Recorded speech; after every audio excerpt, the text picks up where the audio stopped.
a partir de agora, então, apresentar e cumprimentar as nossas convidados que aqui estão conosco. Doutora Alexandra Moreski, que é a presidente da Comissão de Direito à Saúde da Ordem dos Advogados do Brasil, a seccional aqui da nossa capital federal, né, doutora Moreski? Seja muito bem-vinda. Muito obrigado mais uma vez por aceitar o nosso convite e muito boa tarde para a senhora. Eu que agradeço, muito boa tarde a todos os nossos ouvintes. Mais uma vez poder estar aqui e falar sobre saúde, que é o que eu amo, que eu faço com muita paixão. Que ótimo. Deixa eu também cumprimentar a doutora Lili Cruz, que é advogada especialista no direito público, né, doutora Lili? Também seja muito bem-vinda. Muito boa tarde para a senhora. Muito obrigada. É uma honra participar desse programa e falar um pouco de saúde, aprender com os colegas. Eu tenho algumas ações nesse sentido, acho que a gente vai contribuir muito aqui para o debate. Que ótimo. Deixa eu também cumprimentar a doutora Denise Costa, que é advogada especialista em contratos, né? Contratos principalmente com os planos de saúde, né, doutora Denise? Também seja muito bem-vinda, muito obrigado por aceitar o nosso convite. Boa tarde para a senhora. Boa tarde a todos os ouvintes e boa tarde a todos presentes aqui, especialmente a doutora Alexandra, presidente da Comissão de Saúde, e a doutora Lili, que está aqui para enriquecer ainda mais esse debate. Perfeito. E daqui a pouco também vai estar conosco o doutor Diogo Mendes, é professor de medicina, também vai estar conosco nesse nosso debate. Ele que também é médico. Bom, vamos então aqui à questão, né? A questão é justamente essa. Às vezes, como já foi dito aqui, devido à demanda, nem sempre os hospitais da rede pública conseguem, portanto, aí o atendimento. Às vezes um caso cirúrgico, ou às vezes um caso que necessita realmente de um leito de UTI, às vezes um caso mais grave, e por conta justamente aí da demanda não é possível, portanto, aí atender aí a todas as pessoas. E boa parte da população busca como solução judicializar aí a questão, ou seja, busca na justiça, portanto, aí uma sentença em que obrigue, portanto, o poder público a tomar, portanto, ali aquela providência. Agora, claro, né? Está ali, portanto, a sentença, mas o poder público não tem condições ali por conta da demanda do atendimento. E aí como é que fica, né? Caso haja um prejuízo para o paciente que está ali aguardando este tal de procedimento, né? Esse procedimento tem um prejuízo ou pode ser agravado o seu estado de saúde, ou então pode, inclusive, levá-lo, portanto, aí ao óbito. Doutora Alexandre, esse tipo de caso acontece no Brasil, ou seja, por conta de demanda da rede pública, aí se busca através de sentença a rede particular, que geralmente também atende ali a sentença, mas de repente o fato é tão grave que não tem como nenhum atender de cá e nenhum outro atender de lá. E aí, doutora Alexandra? Então, Walter, para usar aquele meme que todo mundo usa, né? É raro, mas acontece o tempo todo, né? É raro, mas acontece o tempo todo. É isso, acontece muito, né? A gente tem, infelizmente, hoje nosso Sistema Único de Saúde não consegue atender toda a demanda, né, a que ele é submetido por conta do tamanho mesmo continental que nós temos no nosso país, na quantidade de pessoas que nós temos no nosso país. E isso não é uma justificativa para o não atendimento. Afinal, saúde é direito de todos e dever do Estado. E está lá na nossa Constituição que deve ser cumprido de forma integral, de forma completa e de forma a garantir todo o bem-estar daquele cidadão. Então, desde a prevenção até a cura da doença. E aí acontece, né? O cidadão está lá, passa mal, precisa de um atendimento e não tem. Ele pode correr para o hospital privado e ser atendido lá e depois mandar a conta para o Sistema Único de Saúde? Sem ordem judicial, em regra geral, não. Tá? O que ele deve fazer nesses casos em específico? Né? Procurar um advogado especializado nessa área de planos de saúde, nessa área de direito da saúde, para que ele possa judicializar, e aí, conforme relatório médico, a questão da importância da cirurgia, do procedimento, do tratamento, do leito de UTI, fora as questões em que ele já esteja internado. Eu estava aqui em off contando para o Walter um caso que eu tive exatamente nesse sentido. Uma cliente minha tinha uma carência parcial temporária para um certo tipo de tratamento. E ela passou mal, foi para o hospital. E o plano de saúde não ia cobrir, porque realmente ela estava ciente de que ela tinha CPT para aquela doença. Então, ela ficou 12 horas internada no hospital. Né? Nessas 12 horas, o plano tinha obrigatoriedade de cobrir. Em concomitante a isso, nós entramos em contato com o Sistema Único de Saúde para transferi-la do leito privado para o leito público. esse hospital em específico tinha leito SUS. Então, a gente solicitou para que ela se mantivesse no hospital onde ela estava até surgir uma vaga, né, para que ela pudesse ser transferida. Né, o hospital, o SUS não respondeu, nós tivemos que judicializar, conseguimos eliminar, ela ficou internada pelo período que necessitou ficar no hospital onde ela estava, depois ela foi transferida e a conta toda ficou pelo SUS, mas lembre-se, foi uma ação judicial, então houve uma liminar, houve uma autorização judicial para que essa conta fosse paga pelo Sistema Único de Saúde. Ela foi transferida depois para o HRT, onde ela efetivamente fez o procedimento cirúrgico que ela precisava fazer, voltou para o hospital privado, cumpriu o resto do período de convalescença, saiu do hospital e passou o CPT, inclusive agora ela usa o plano de saúde dela, inclusive para essa doença, que ela tinha uma doença coronariana, e aí hoje ela já não precisa mais do Sistema Único de Saúde. Mas lembrando que não é chegar no hospital e falar, então, olha, não tem vaga lá? Eu vou me internar aqui e a conta vai para o SUS. Não, isso tem que ser feito por ordem judicial. E os hospitais dos planos de saúde, caso chegue esse paciente, olha, eu sou do SUS, mas lá não tem vaga, eu vim aqui para me internar. Geralmente aceitam a internação, doutora Denise? O que acontece na prática, geralmente não é aceito nem quem tem planos de saúde, quanto mais quem vem do Sistema Único de Saúde. Como bem pontuado pela doutora Alexandra, essa questão é muito delicada e é como se fosse algo relacionado é bem diferente o que acontece na prática. Muito embora a Constituição Federal ela tenha essa abrangência de proteger a vida, de dar ali condições ao cidadão realmente a ter um acesso à saúde de uma forma íntegra, de uma forma que vá fazer essa parte preventiva até a parte da cura da doença, mas na prática não é exatamente assim que funciona. E especificamente na questão do Sistema Único de Saúde, quando uma pessoa que não tem um plano de saúde procura um hospital privado, alegando que não tenha a internação ou não tenha leitos no Sistema Único de Saúde, querer por si só buscar uma internação, buscar um tratamento no hospital privado, na prática isso que não acontece. Então, ele realmente necessita judicializar para buscar esse atendimento. Não há outra alternativa a não ser a judicialização realmente. Agora, né, doutora Lili, longe aqui de querer, de certa forma, diminuir a importância do SUS.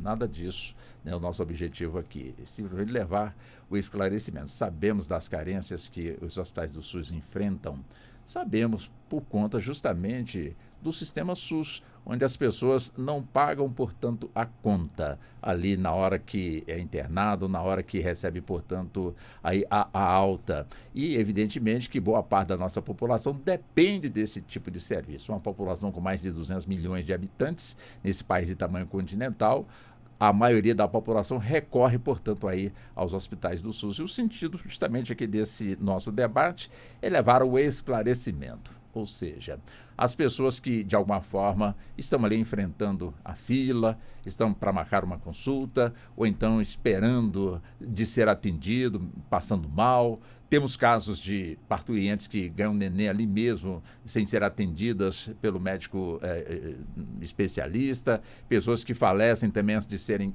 portanto, aí atendidas. Temos sim essa nossa realidade. Agora, entre estar nessa realidade, buscar, portanto, aí a rede particular de saúde para um atendimento, já que aqui não sou atendido, então eu vou para lá, como eu muito bem pontuei aqui com a doutora Alexandra. Como é que a senhora também avalia essa questão, doutora Lili? Então, a gente sabe que existe sim uma crise, para longe também de dizer que quem se usa desse acesso à justiça está furando uma fila, por exemplo, né? A pessoa que procura um advogado para buscar um leito, ele tem que ter um relatório médico, o advogado entra muito bem embasado e não está burlando de forma alguma nenhuma regra do SUS. É muito mais visando a salvar a vida do paciente e resolver aquela situação com base num relatório técnico. Então, o advogado ele trabalha muito em conjunto com o médico nesse aspecto. E normalmente, quando o cliente procura, não é uma situação assim, eu vou conseguir um leito hoje para você. Não. Olha, eu preciso de um relatório médico, e o relatório médico precisa ter uma indicação para aquele procedimento, e o juiz só se convence também a partir daquela opinião técnica. Isso é muito importante dizer, porque não são todas as situações que são objeto de liminar. Não é tão simples assim, a gente gostaria que fosse, existem filas, né? Filas grandes, as pessoas questionam, inclusive. Essas filas são geridas pelo sistema. A gente não está aqui nem para questionar de como é gerida, mas é muito mais pelo acesso à justiça que essa pessoa que está muito mais com um direito, muito além do direito à saúde, é o direito até à vida. Porque são situações que, por exemplo, de saúde, coração, por exemplo, é de uma urgência tamanha que não dá para esperar. Né? Então, a gente precisa contribuir no acesso à justiça, é nisso que a advocacia faz hoje em dia. Agora, doutora Alexandra, que a gente fica aqui, né, nessa questão, porque quem de alguma forma está com a saúde comprometida tem pressa, né? Um diagnóstico de câncer ou então de uma outra doença que agrava por minutos e a pessoa estar ali desesperada para ser atendida e não é, portanto, é atendida, de fato é muito preocupante. Até mesmo surge um debate no seio da nossa população de que quem tem, de certa forma, plano de saúde tem mais condições, de certa forma, de curar uma doença do que quem realmente depende aí da rede pública. Quer dizer, diante dessa questão, quer dizer, a responsabilidade de diminuir aí essa distância, caberia a quem, doutora Alexandra? Então, na minha opinião bem pessoal, eu acho que é uma questão muito de políticas públicas, né? Que a gente precisa implementar e a gente precisa discutir. Há umas 2 semanas atrás, no congresso que a gente fez na UAB, até eu tive aqui, até convidei os ouvintes a estarem lá, numa mesa de discussão que a gente teve com a doutora Kátia, que é do TRF, e o doutor Ramiro, que é um dos responsáveis pelo Núcleo de Saúde da Defensoria Pública aqui do Distrito Federal, a gente discutia exatamente essa questão. Né? Por quê? Quando você fala de plano de saúde, você tem a ANS, você tem prazos muito bem estabelecidos. 21 dias para esse tipo de cirurgia, 24 horas para urgência e emergência, 7 dias para certos tipos de consultas e etc. No Sistema Único de Saúde, a gente não tem esses prazos. Deveria ter. Deveria ter. No SUS, o único prazo que a gente tem pré-estabelecido é o dos 30 dias, né? Que da data do diagnóstico do câncer até o início do efetivo tratamento não pode transcorrer 30 dias. Eu não conheço uma pessoa nesse país que tenha começado um tratamento para câncer no Sistema Único de Saúde em 30 dias. Então, o único prazo que existe não é cumprido. E a gente não tem nenhum outro prazo. Não existe, assim, um prazo. Nossa, a pessoa tem que aguardar 2 meses para o agendamento de uma consulta. Não, ela entra numa fila da regulação e essa fila é conforme a regulação. Você pode esperar 1, 2, 3, 4, 5, 10 meses, não tem uma regra. E não existem prazos pré-estabelecidos. Então, eu acho que talvez essa seja uma discussão, e aí eu conversava exatamente isso nessa mesa com o Dr. Ramiro e a doutora Kátia, de pré-estabelecer prazos. A gente entende que o Sistema Único de Saúde é complexo, tem cada local um local, mas a gente precisa ter prazos mínimos, assim como a gente tem dentro da saúde suplementar, né? Quando você tem um plano de saúde. Então, acho que isso é importante até para garantir aquele paciente, né? Que ele vai ter um tratamento devido no tempo devido. Além disso, a questão da transparência, né? Hoje a gente tem um sistema que a gente fala a regulação. Onde é que você vê qual é a sua numeração dentro da regulação? A gente tem hoje um sistema aqui no Distrito Federal, e eu estou falando do sistema do Distrito Federal, do Ministério Público, que a gente consegue ver a questão de regulação para leitos de UTI. Mas não existe um sistema de regulação para você ver quanto tempo falta para a sua consulta ser agendada. Para você descobrir isso, você tem que ir lá no postinho, ou você tem que ir no hospital, ou alguém tem que acessar o sistema da secretaria para verificar como que está. Então, isso precisava ser mais transparente, considerando que hoje a gente tem tanta tecnologia e o governo, né, tem recursos para investir nesse tipo de tecnologia para que a população pudesse ter acesso, talvez um aplicativo, talvez um site na internet onde você colocasse lá seu CPF, sua senha e tivesse ali toda a questão da proteção de dados pessoais dessa pessoa e ela pudesse ali acessar e ver, falta 30 pessoas na minha frente para marcar a consulta que eu preciso, ou faltam 10 pessoas para minha cirurgia. Hoje é um breu.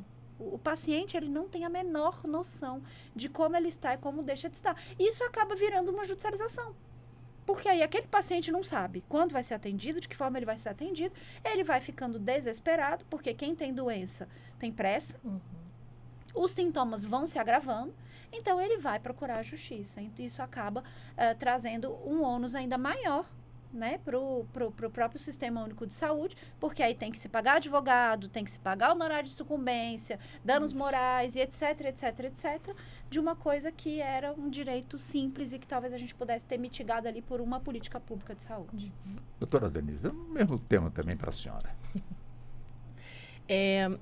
Concordo com a doutora Alexandra e acredito que o Brasil ainda está muito longe de se efetivar exatamente essas políticas públicas com relação ao cumprimento, né, da garantia constitucional de direito à saúde, direito à vida, e garantir também esse tratamento para o cidadão, que quando precisa, ele tem que obrigatoriamente ter um tratamento digno e de qualidade. Não é o que acontece no Brasil e, no meu entendimento, está longe ainda de se mudar essa mentalidade do Brasil, de buscar realmente cumprir as políticas públicas, ter efetivação nessas políticas públicas, para que as pessoas tenham realmente o livre acesso à saúde, o livre acesso a buscar um atendimento de qualidade.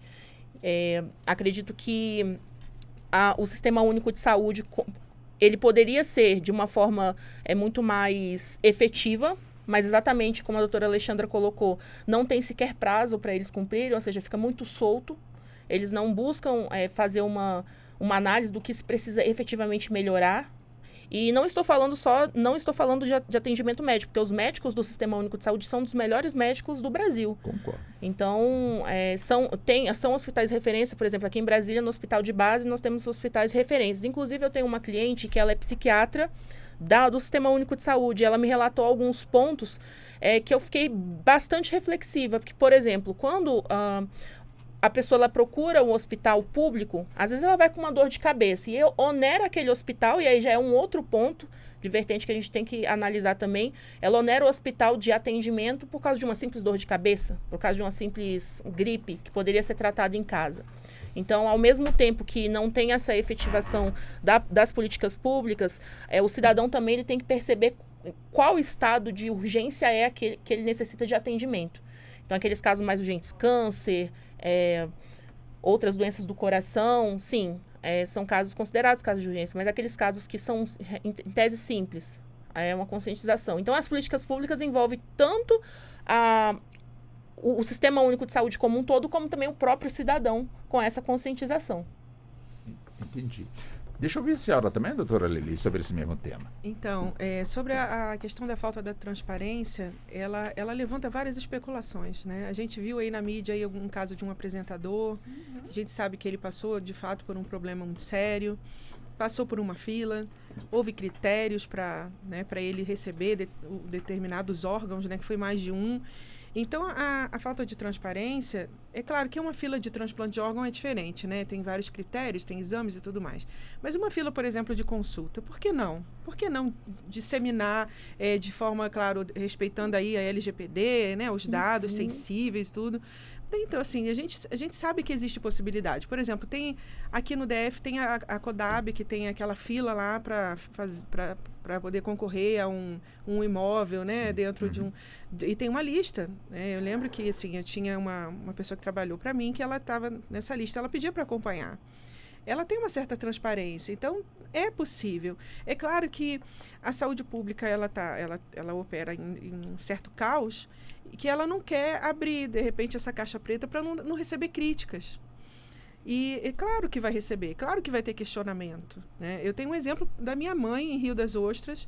Ela surgiu um cisto, a minha mãe não tem plano de saúde e ela usa muito bem o SUS lá. Eu tenho que elogiar o SUS, o funcionamento do SUS em Rio das Ostras. Ótimo. Então, graças a Deus, a minha mãe sempre teve um atendimento, até marca-passo ela conseguiu e não foi demorado. Ela precisou judicializar, mas existe um núcleo jurídico em Rio das Ostras que atendeu ela de forma que eu não precisei me mexer em nada por aqui, mesmo tendo o PJE, que eu poderia atuar por aqui.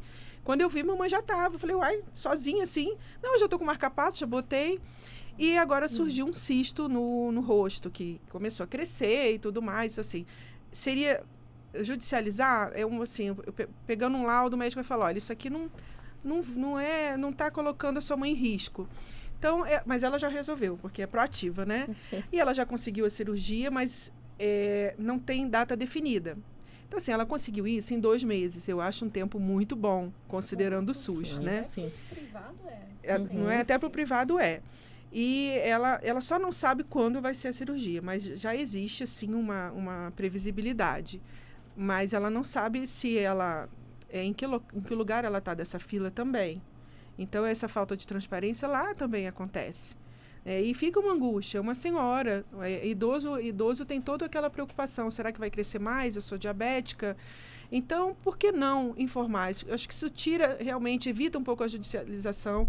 A questão da prevenção, eu não sei como que a Procuradoria do DF age orientando esses órgãos, mas dizer assim, olha, vamos fazer uma atuação preventiva aqui, vamos evitar a judicialização de coisas tão simples. Eu acho que um jurídico de uma empresa privada faria isso com o plano de saúde, né? Mas não sei como acontece ali dentro, né? Então, tem coisas simples, por exemplo, como você falou, a dor de cabeça, doutora Alexandra. A pessoa vai, claro, pode ser uma coisa grave, mas às vezes ela vai buscar um hospital, ou seja, ela vai buscar por uma coisa simples, uma dipirona, um Tilenol e tudo, falei marca aqui.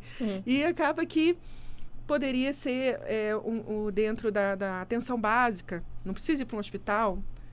E a falta de informação também para o usuário é muito grande. Eu advoguei para o Sindicato dos Enfermeiros e eu vi a dificuldade do enfermeiro do atendimento na atenção básica. E a partir da prevenção a gente evita muita coisa lá em cima, né, lá na emergência. Doutora Alexandra, quer dizer, aqui foi colocado, não é? Furar fila. Ou seja, quem entra na justiça em busca de um leito de UTI, porque na rede na rede pública não está sendo possível. E se busca, portanto, judicializar, portanto, essa questão. Quer dizer, o sentimento é de furar fila ou não? Então, Walter, é uma pergunta muito subjetiva, porque depende de quem está olhando essa situação. Se for daquele paciente que está lá na fila, ele pode ter a sensação, poxa, ele teve acesso a um advogado e passou na minha frente, sendo que a minha situação era mais grave que a dele, ele conseguiu o leito de UTI e eu não. Mas eu não entendo dessa forma, eu entendo como uma falha estatal, que deveria estar fornecendo leitos de UTI para todos esses pacientes e não teria necessidade de judicialização. Então, a pessoa, todos nós, nesse país, temos direito a judicializar o que a gente quiser. Então, está na Constituição. Direito de ação. Direito de ação é um direito de qualquer cidadão nesse país. Então, aquele cidadão que se viu lesado, que estava numa situação que entendeu como grave, procurou um advogado, seja particular, seja defensoria pública. E fica aqui a dica, aqui no DF nós temos uma defensoria pública de saúde espetacular. Né? Então, assim, aqueles que não têm condição de pagar advogado, procurem a defensoria pública. Ela é uma das únicas defensorias públicas no Brasil que atende 24 horas. Todos os dias da semana. Então, se você for de madrugada, você vai ter atendimento. Se você for de manhã, de tarde, de noite, fim de semana, vai ter atendimento na Defensoria Pública. Então, aqueles que não têm condições de pagar, têm acesso. Agora, por que essa pessoa é taxada de quem está furando fila? Na verdade, há uma falha estatal, né, que não está conseguindo suprir essa demanda, e aí a gente precisa entender onde está acontecendo essa falha, se está tendo mais demanda, se não está sendo feito um planejamento, porque os leitos de UTI que são fornecidos pelo Sistema Único de Saúde, em tese, e aí estou fazendo aqui várias aspas, são analisados no ano anterior. Então, no ano anterior a gente faz um planejamento, isso passa inclusive pelos conselhos de saúde, né? E aí se analisa, olha, esse ano tinha 30 leitos de UTI, mas nós atendemos 50 milhões de pacientes, quer dizer, 30 leitos não é viável para 50. Então, a gente precisa pensar como é que a gente vai dimensionar mais leitos de UTI para o próximo ano. Porque a gente sabe muito bem que gestão pública não se faz da noite para o dia. Então, eu não chego lá, meto a mão no dinheiro e falo, abra-se mais 30 leitos de UTI, a não ser em casos como o da pandemia. E mesmo assim, porque foi instaurado estado de calamidade que permite que se faça algumas coisas que não se faz nos momentos normais. Então, vias de regra, a gente precisa ter todo um planejamento. Então, esse planejamento estratégico foi feito? Não foi feito? De que forma foi feito? Por que ele não está sendo implementado? Não temos UTIs suficientes? Não temos, né? Não temos hospitais suficientes? Não temos. Então, preciso pensar em fazer novos hospitais. Precisamos dimensionar a questão da porta de entrada para esses pacientes. Muitos pacientes, como as doutoras aqui muito bem falaram, têm uma dor de cabeça e vão pro HRT. Ali não é o lugar para ele ir, para ser atendido. Mas ele vai inchar cada vez mais. Aí ele tem uma gripe, ele vai pro Hospital de Ceilândia. Ao invés dele ir ali no postinho de saúde, onde ele poderia ter um atendimento. Mas por que ele não vai pro postinho de saúde? Porque ele não foi orientado a não ir para lá? Ou porque não tem médico e ele sabe que se ele chegar lá, ele não vai ser atendido, não vai resolver o problema dele, então ele prefere ir para um hospital regional que vai chegar lá, ele vai esperar, mas em 1 hora ele vai ser atendido. Então, a gente precisa entender onde que está havendo a falha nesse fluxo, porque a falha nesse fluxo faz com que a gente tenha mais ou menos demanda em cada uma das atenções primária, secundária e terciária dentro do nosso Sistema Único de Saúde. Agora, doutora Denise, fique à vontade, caso a senhora queira também pontuar o que já foi perguntado, fique à vontade, mas o que eu encaminho para a senhora é justamente isso, né? É angustiante um familiar chegar no hospital público e receber do próprio médico, olha, não tem leito de UTI na rede pública de saúde aqui na capital federal. Dê um jeito de ir até a justiça e buscar através da justiça um leito num hospital particular. Quer dizer, por que tem que ser assim? Ou seja, claro que o parente do paciente está ali para o que deve para poder ajudar. Mas não seria mais lógico, diante dessa comparação, desenvolver, portanto, um sistema, através de uma política pública, para poder varrer, em termos de busca nos hospitais particulares aqui da capital federal, onde tem aquele leito para poder, de alguma forma, atender aquele paciente, ganha-se tempo, a velocidade realmente ajuda bastante, desocupa, não é que desocupa, diminui um pouco a tensão, portanto, do parente daquele paciente para que ele adote, portanto, outras providências. Quer dizer, por que tem que ser assim? E quando eu pergunto tem que ser assim, porque já são dezenas de anos que é assim. Já não passou da hora de mudar isso? Sim, já passou. Na verdade, é o seguinte, existe uma expectativa e uma realidade. A expectativa é o seguinte, quando se criou o Sistema Único de Saúde, que veio na última Constituição de 1988, esse Sistema Único de Saúde, ele não conseguindo abarcar tantos cidadãos que precisavam de atendimentos, de tratamentos, eles criou ali a possibilidade de, em caráter subsidiário, os planos de saúde atuarem. A grande função dos planos de saúde era realmente abarcar essas pessoas que não conseguiam atendimento no Sistema Único de Saúde. Só que o que acontece? Hoje, os planos de saúde, eles adotaram a prática de não prestar esse caráter subsidiário, mas tão somente lucro. Hoje não se vê mais o plano de saúde com essa função social e com essa função de prestar realmente um caráter subsidiário ao Sistema Único de Saúde, que gera uma problemática aí, porque aí a gente está lidando com um Sistema Único de Saúde que não tem condições de abarcar ali a população. Ao mesmo tempo, foi-se criado os planos de saúde com autorizações para que pudesse abarcar essas pessoas que não conseguem atendimento no Sistema Único de Saúde, só que acabou que esses planos de saúde eles têm uma visão muito mais lucrativa do que prestar esse caráter subsidiário ao Sistema Único de Saúde.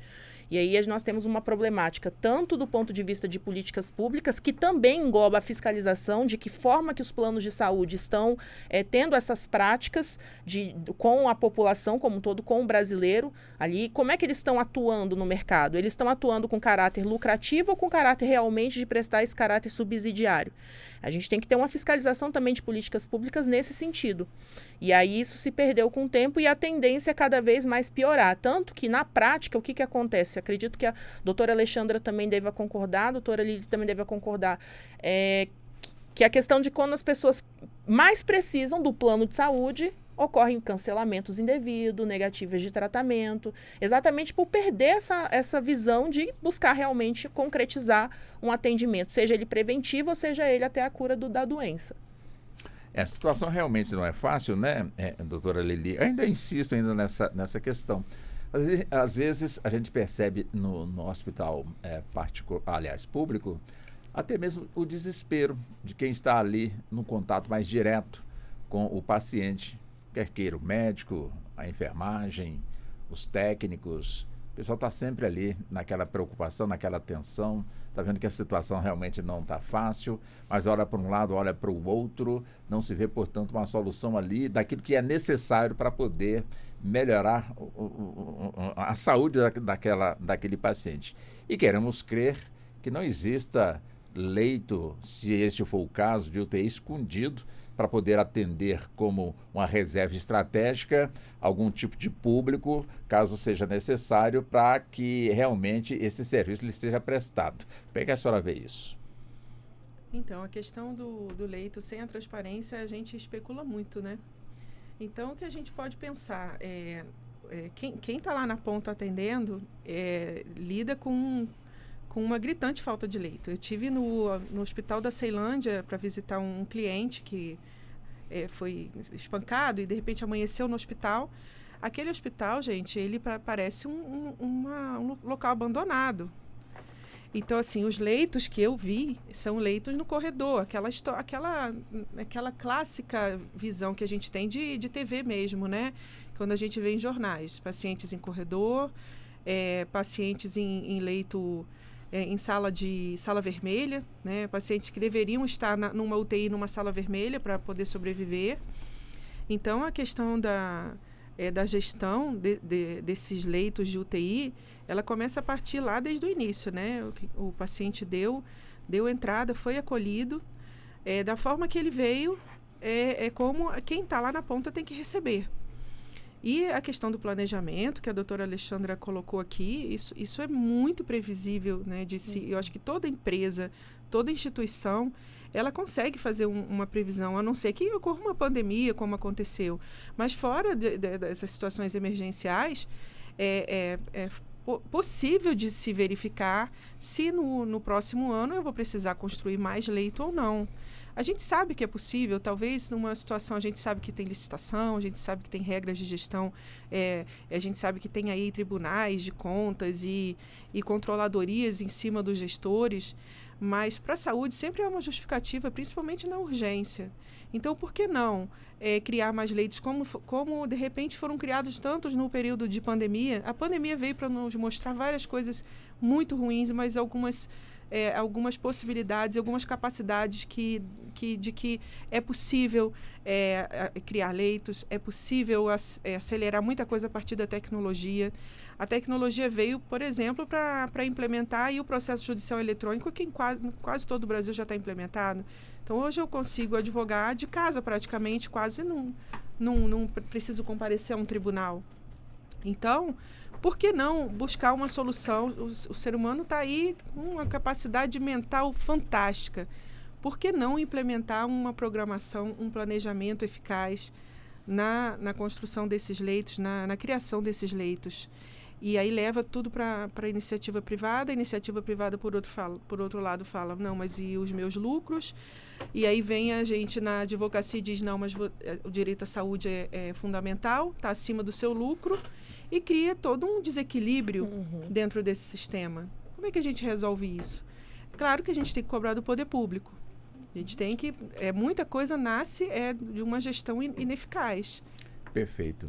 Deixa eu buscar também, já o doutor, deixa eu cumprimentar o doutor Diogo Mendes, também nosso participante aqui do nosso debate. O doutor Diogo, ele é médico, especialista em urologia, oncologia e também é professor de medicina. E, com toda certeza, também é bom ressaltar que durante o seu profissionalismo também já esteve, de certa forma, como na área, portanto, do Ministério da Saúde, cuidando de uma parte realmente, sendo responsável de uma parte realmente muito importante, para poder também nos ajudar a compreender melhor por que nós temos realmente o melhor sistema de saúde, que é dito, né, do planeta, mas que, infelizmente, ainda temos muita gente que, às vezes, não entende dessa forma, doutora. Aliás, boa tarde, doutor Diogo. Caro Walter Lima, os seus ouvintes aqui da Rádio Justiça, a doutora Alexandra, doutora Denise e a doutora Lili, o meu boa tarde. Realmente esse tema da judicialização para o sistema privado de saúde, ele acaba sendo um mal necessário. Por quê?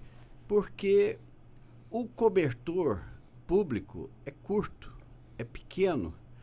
E a Constituição de 88 ela é clara, ela criou o sistema SUS, Sistema Único de Saúde, o sistema complementar e o sistema suplementar de saúde.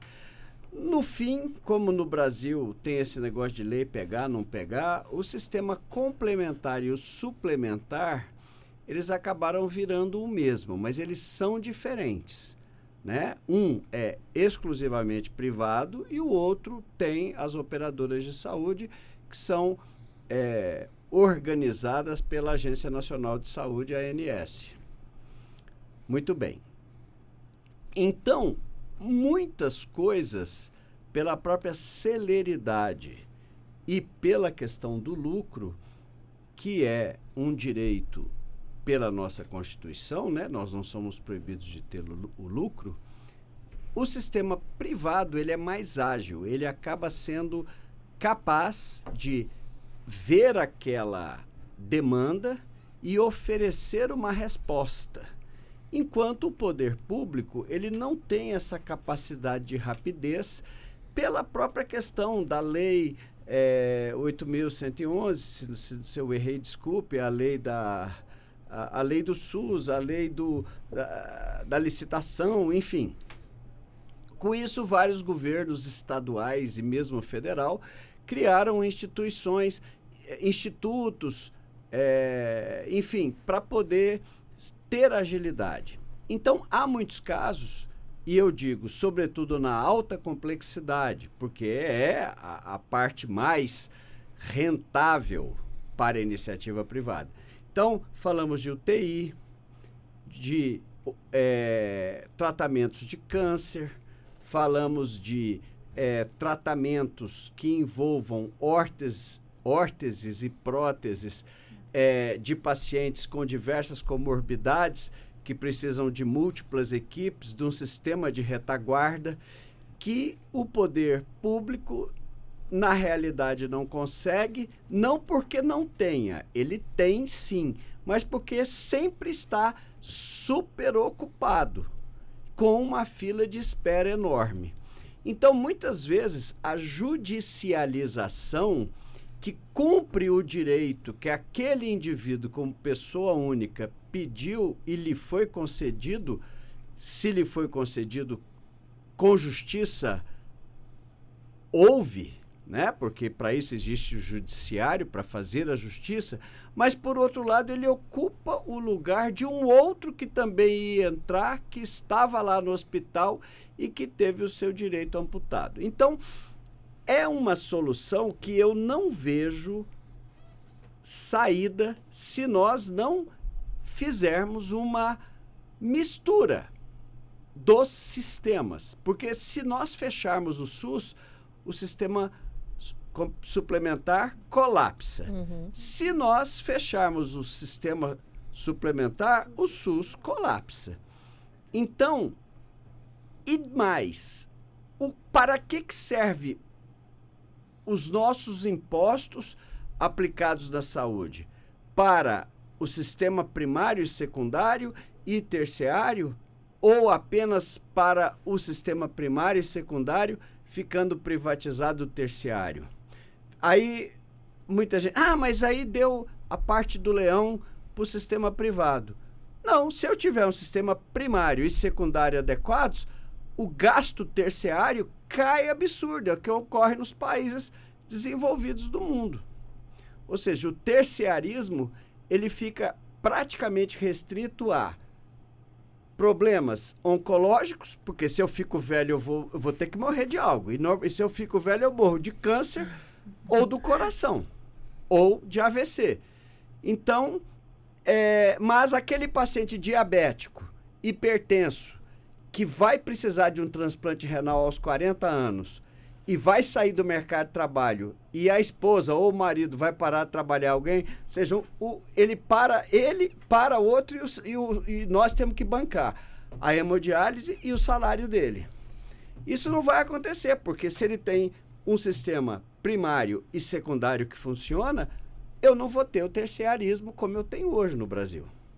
Eu terei o terciarismo normal, que é doença cardiovascular, cerebrovascular e oncológica. E claro, né, Walter? Velho morre de perna quebrada, pneumonia e diarreia. Isso vai continuar existindo. Eu sei, mas eu estou longe disso, viu? Todos nós. Era isso que eu... assim, a minha análise... O senhor pontuou muito bem. De maneira, assim, bem objetiva, sim, sobre essa questão dessa relação público-privada e da judicialização para o terciarismo no serviço privado. Deixa eu voltar com a doutora Alexandra Moraes. Doutora Alexandra, é bom ressaltar também, quer dizer, a realidade aqui em Brasília, nós temos um quadro de profissionais da área de saúde fundamental, né, de excelência. A exemplo do hospital de base, que resolve realmente as questões. É bom lembrar também que os transplantes são feitos pelo SUS, na rede pública, como também há espaço também para serem feitos também os transplantes na rede privada. Mas apenas ressaltando aqui, o hospital de base, o HRAN, que é o Hospital Regional da Asa Norte, o HMIB, que é o hospital especializado, portanto, na criança, o Hospital da Criança, como também outros hospitais, né, de apoio, enfim. Então nós temos realmente aí, eu não chamo de ilhas de excelência, são realmente profissionais que estão ali prontos para desenvolverem aí as suas atividades, desde que lhes dê, portanto, em condições. Mas geralmente sobra para eles, né, de certa forma, a reclamação da população, às vezes até mesmo, eu não coloco a ira, mas a revolta da população, quando vê ali um ente querido ali, de certa forma, agravar, morrer, enfim. Ou seja, mas a pergunta é simples, tem solução? O Walter só me dá pergunta difícil, gente. Vamos conversar, vamos trocar. Ainda bem que você tá na minha frente. Eu só concordo, só fica assim nisso. Então, vamos fazer essa pergunta para todos, então. Sempre tem. Sim. Mas eu acho que essa solução passa por uma reestruturação, e aí, nesse ponto, eu preciso concordar com o doutor Diogo, né, e uma integralização dos sistemas de saúde suplementar, complementar e saúde pública. Onde ampare o outro, onde um seja o esteio de onde o outro falha. Então, como deveria ser, né? Já que o nosso Sistema Único de Saúde ele foi pensado dessa forma. E aí, para muitas pessoas que falam assim, mas eu não dependo do SUS. Então, se você tem plano de saúde, você depende do SUS, porque o Sistema de Saúde Suplementar é um pedacinho do SUS. O Sistema de Saúde Complementar é um pedacinho do SUS. A Vigilância Sanitária é um pedacinho do SUS. Né? Tudo que perpassa pelas questões relacionadas à saúde é um pedacinho do SUS. Então, todos nós somos, em menor ou maior grau, SUS dependentes. Então, todos somos, às vezes não utilizamos o hospital, e as pessoas têm uma noção de que o Sistema Único de Saúde é só um grande hospital. É só para você ir lá quando você quebra a perna, quando você quebra um braço, quando você está doente, quando você está com um problema. E não é.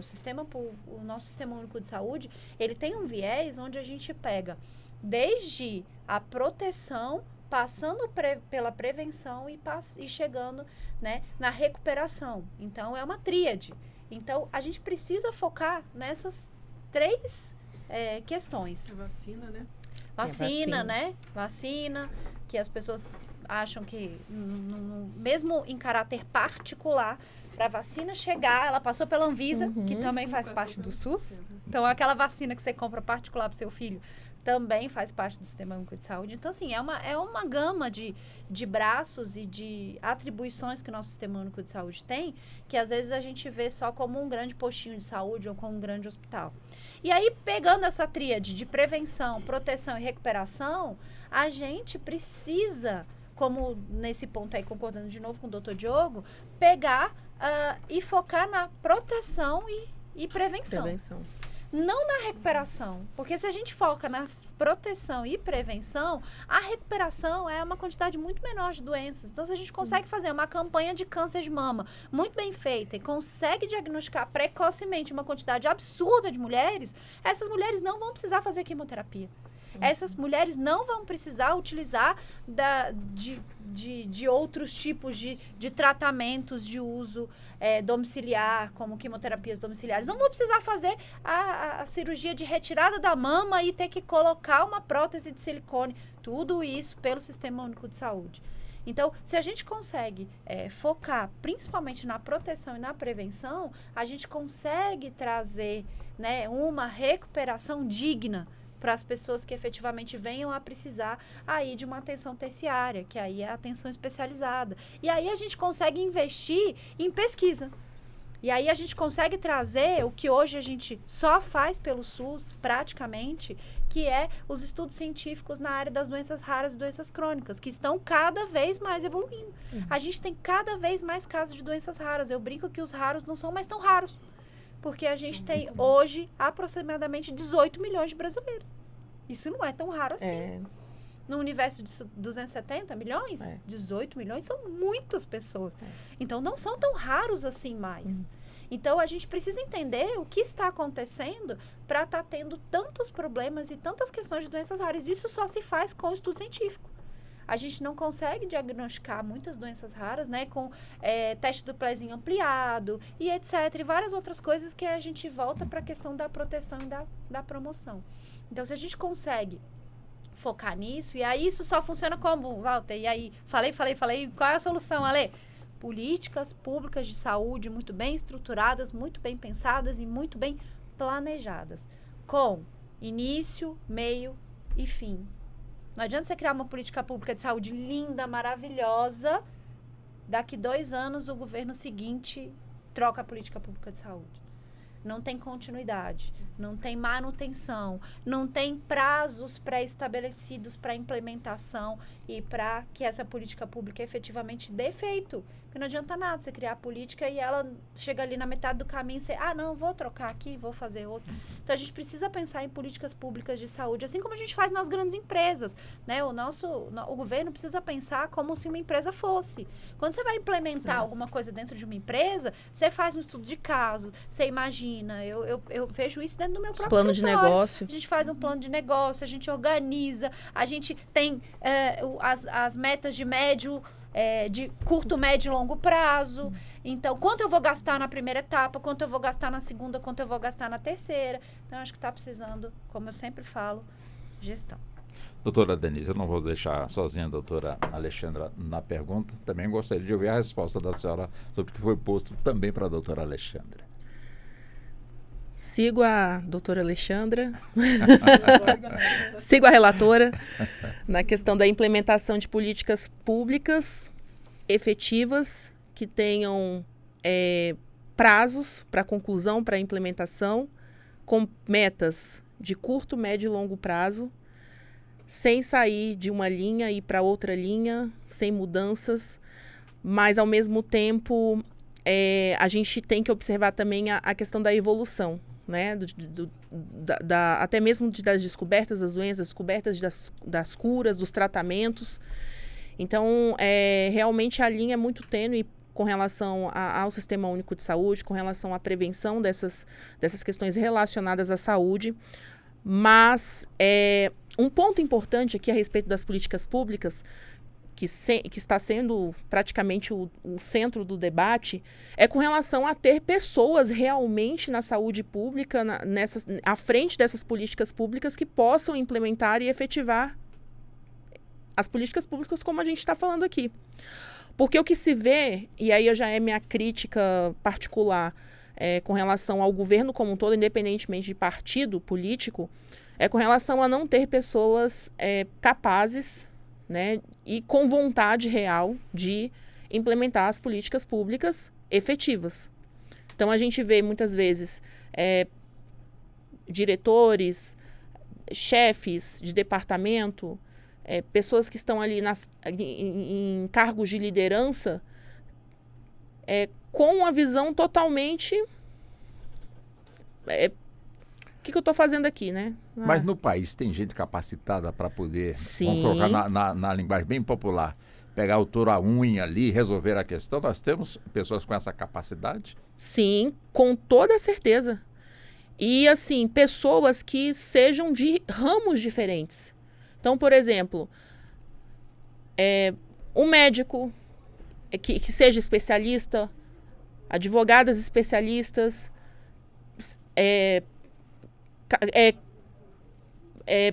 pessoas do governo que sejam especialistas em determinado. Então, vamos implementar aqui uma questão de plano de negócio para políticas públicas relacionadas a essa questão do tratamento de câncer, de quimioterapia. Tá, quem são as referências, quais são as pessoas referências que a gente pode chamar aqui? Um médico que é referência, uma enfermeira que é referência, que está ali na linha de frente com o paciente, uma advogada que é profissionais que conhecem ali a fundo. Então, assim, tem que ampliar um pouco essa questão de implementação das políticas públicas. O que se vê no Brasil é o quê? São pessoas que são indicadas a... politicamente. Eu conheço o Walter Lima, conheço a doutora Alexandra, vem aqui, doutora Alexandra, vem aqui para a área tributária. A doutora Alexandra é especialista em saúde e... Né, eu nem sei se a doutora atua em mas acredito que não. Não sei nem. Então, assim... Por conhecer, gosto bastante da doutora Alexandra, vou colocar ela aqui para liderar um cargo aqui que envolve direito tributário. Então, não faz sentido. Então, é um olhar global para se ter essa efetivação da saúde pública, das políticas públicas no Brasil. Deixa eu ouvir também a senhora, doutora Lili. Então, eu estava pensando aqui, as doutoras já falaram... com muita competência, mas o que eu pensei de tudo isso, complementando, é na questão da prevenção e na orientação. Assim, as políticas públicas, elas vão andar, mas desde que a população também participe disso, desde que a população se conscientize. A gente tem muito paciente que não adere a tratamentos simples, por exemplo, como a prevenção da diabetes, que não se conscientiza na questão da alimentação. Eu acho que se a prevenção vier a partir de uma alimentação que evite, por exemplo, o que toda a nossa geração trouxe hoje de doença, que é a questão que leva a diabetes, o consumo exacerbado de carboidratos, farinhas brancas e tudo mais. É ter essa conscientização. Não precisa falar de valores nutricionais, mas incentivar, de repente, um consumo de um alimento que não o leve a ter, por exemplo, a determinada doença. Que a diabetes, por exemplo, ela é uma doença que é um polvo, ela praticamente leva um monte de doença junto. Ou seja, leva a cegueira. O doutor aqui está para dizer melhor sobre essa questão. Meu irmão faleceu ano passado, tudo em decorrência de problemas da diabetes, ou seja, era só não comer açúcar. Não era só não comer açúcar. Era uma questão de cuidar da pressão, era uma questão de evitar não só o carboidrato, mas ter uma vida um pouco mais ativa, não precisa ser um atleta. Então, foram coisas que foram sendo negligenciadas. Isso acontece, ele é um exemplo disso, mas a maioria da população brasileira que procura o sistema único está nessa questão da prevenção. E a falta da prevenção, gente, leva lá ao uso do sistema terciário. Ou seja, levando uma conscientização do próprio governo nesse aspecto, ajuda muito, porque a população precisa se sentir que está participando dessa política pública. E ela é participante, sim. E entender que ela precisa evitar uma coisa mais grave. Claro que não é alarmar, não é criar, olha, você vai acontecer tal coisa, você vai perder seu rim, você vai precisar de um transplante. Se chegar com esse terrorismo, acho que a pessoa até já, não quero ouvir, eu quero positividade. Mas criar uma política pública, divulgação, orientação dentro da atenção básica, não estou dizendo que quem está na atenção básica não faça. Como eu disse, eu conheci enfermeiros e, assim, me encanto com a enfermagem, porque o enfermeiro está ali no cuidado. Foi advogada da entidade que compõe esses profissionais, fica aqui imaginando o relato, a riqueza de relatos. Sim, que a senhora recebe ou recebeu, portanto, desses profissionais em relação a essa questão que estamos aqui abordando. Exatamente. Né, então, eram profissionais que atuavam, por exemplo, uma enfermeira que eu atendia, e todas e todos muito competentes no que faziam. Mesmo com os poucos recursos que tinham, era a exemplo de uma enfermeira que trabalhava na prevenção de doenças transmissíveis. Eu esqueci exatamente qual o órgão que ela trabalhava, a função. Mas ela, por exemplo, ela fazia um cuidado de quando tinha um relato de raiva na região dela, que era Planaltina. ela me mostrava os relatórios dela, o cuidado que ela tinha, né, de visitar a família, ou seja, de sair do local de trabalho dela, visitar a família para saber se havia mais um caso, de fazer o relato, de registrar no sistema. Enfermeiras responsáveis por programas de diabetes, de prevenção a diabetes, de atendimento ao paciente, o fornecimento até dos equipamentos para verificação de glicose. Então, eu via um cuidado todo especial desses profissionais excelentes. Profissionais que atendiam na área de pediatria. Então, eu via a prevenção. No meu atendimento jurídico ali, eu tinha uma aula de SUS na atenção básica. Então, eu sei que funciona, mas falta muito, falta insumo, falta pessoal também. A gente sabe que isso não é um problema apenas do SUS, a gente sabe que a rede privada também tem. É uma crítica? Não, é uma realidade. É uma realidade que também precisa ser contornada com políticas públicas muito bem pensadas. Para além da crítica, a gente dizer, olha, o problema está aí, vamos propor soluções, e soluções existem. Perfeito. Bom, eu tenho um minutinho, eu volto você para o intervalo, peço licença às senhoras, acompanhar o doutor Diogo. Nós vamos para o nosso intervalo, mas já a gente volta e temos mais 1 hora pela frente para que possamos, então, continuar neste assunto tão importante em termos de conhecimento para a nossa população. Até já. Você está ouvindo Justiça na Tarde.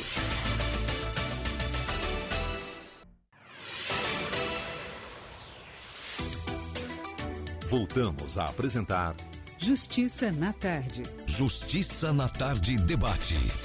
Pois bem, vamos então entrando já na segunda hora do nosso debate dentro do Justiça na Tarde.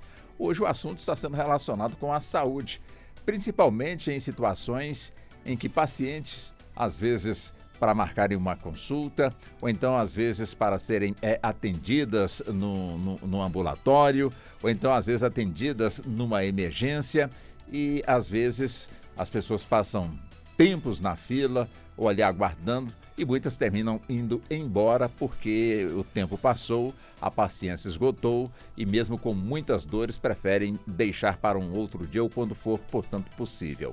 Pois bem, esse é um dos pontos e nós hoje aqui estamos com as nossas convidadas, como a doutora Alexandra Mureski, que é a presidente da Comissão de Direito à Saúde da OAB, aqui da Capital Federal, também com a doutora Denise Costa, que é advogada especialista, portanto, em contratos de planos de saúde, como também a doutora Lili Cruz, que é advogada especialista em direito público, e também com o doutor Diogo Mendes. Doutor Diogo, ele é médico, especialista em várias, atua em várias especialidades, a exemplo da oncologia, como também urologia. Ele também é professor de medicina aqui na nossa capital federal. E eu volto com o senhor, doutor Diogo, até mesmo trazendo o assunto que nós finalizamos a primeira hora, que é a questão, né, onde nós estamos enaltecendo o SUS. Tem problema, mas temos o SUS, diferente de outros países, onde lá para pegar um olhar do médico tem que pagar, portanto, aí pelo olhar ou então pela consulta.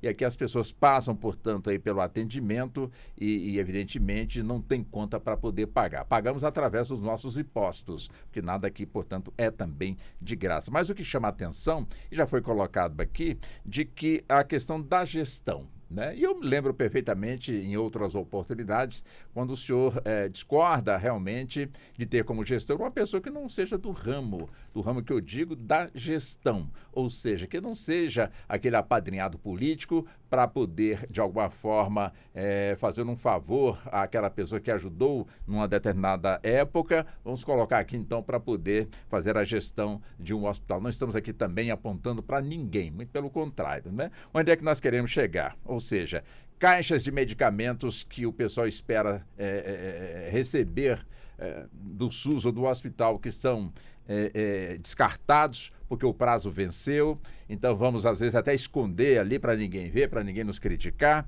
ou seja, falta de manutenção de equipamentos quando as pessoas vão realizar um exame e nem sempre quando chega ali, depois de 3 meses marcado, chega ali o equipamento não está funcionando porque faltou manutenção, faltou peça, não tem outro, ou então até mesmo equipamento novo que está encaixotado há 10 anos, 15 anos e não é, portanto, montado para poder desenvolver aí o seu trabalho. Ou seja, a questão da gestão na rede pública de saúde é fundamental para que possamos ter uma população melhor atendida naquilo que ela busca em termos de saúde, doutor Diogo? Muito bem, Walter. Muito obrigado.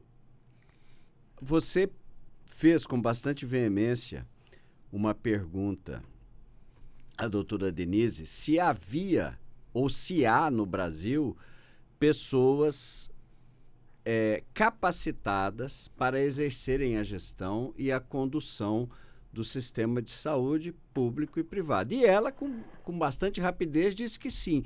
E eu corroboro. O problema do Brasil não somos nós, as pessoas.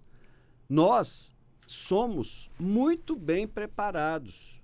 E mais, nós temos uma capacidade latino-americana, já que os latinos da Europa, e eu falo com propriedade porque eu vivi lá, não tem, que é a improvisação, que é aquela maneira de, entre aspas, tirar leite de pedra. Nós, latino-americanos, fazemos isso, porque se falta um equipamento, eu não vou deixar de operar porque falta um equipamento. Eu vou, entre aspas, improvisar, mas, claro, dentro de uma segurança que o paciente será beneficiado, coisa que os latinos e os anglo-saxões não conseguem fazer. Bom, feito esse parâmetro, eu diria que no Brasil ou em qualquer país, nós temos 5 pilares que sustentam uma sociedade, que são educação, transporte, saúde, segurança e moradia. Lamentavelmente, o nosso governo, e eu aqui não estou falando do governo ou B, Bolsonaro ou Lula, o governo brasileiro raramente se preocupou de fato com a população. Porque os interesses cartoriais dos legisladores, dos executivos e dos judiciários sempre está à frente do interesse nosso, dos brasileiros normais e comuns que aqui estamos reunidos. Então, na saúde, lamentavelmente, nós agimos de forma reativa. Ou seja, o que é previsto, ele é executado parcialmente ou não prevê adequadamente o que deveria ser previsto. E o que acontece? Qual é, de fato, a única porta aberta para um paciente no Brasil? Chama-se pronto-socorro público. Então, que vai de um AVC, um infarto, a uma torção que sequer gesso precisa do tornozelo, que é da dengue grave, que é do Covid, que é de uma diarreia, que é de uma diabetes descompensada, que precisa de UTI. Enfim, a única porta aberta efetivamente presente na vida do povo brasileiro chama-se pronto-socorro. E o povo entendeu isso e superlotou os pronto-socorros brasileiros. Tanto que criou-se a tal das UPAs, que é um eufemismo, né? Unidade Pronto Atendimento. Criou-se as tendas aqui no DF, em São Paulo, no Rio, que também é um pronto-socorro. Bom, nenhum país consegue ter saúde se a população vive por meio do pronto-socorro. Num passado recente, nós tivemos um general intendente ministro da Saúde.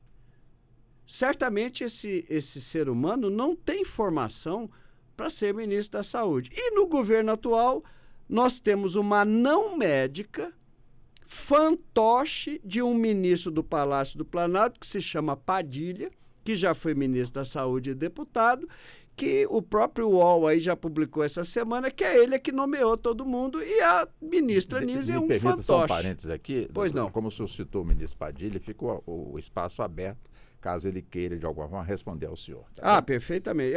Realmente seria bom se ele respondesse os indicados que ele tem lá no Ministério. Portanto, nós não temos um projeto de longo prazo. Por quê? Porque o governo passado me bota um general intendente. O governo atual me bota um fantoche na mão de outro. Enfim, vide que todos os caos que ocorreram neste governo, as pessoas foram rifadas. Ah, faltou vacina para tal coisa, faltou remédio para hanseníase. Ah, rifa a coordenadora de hanseníase.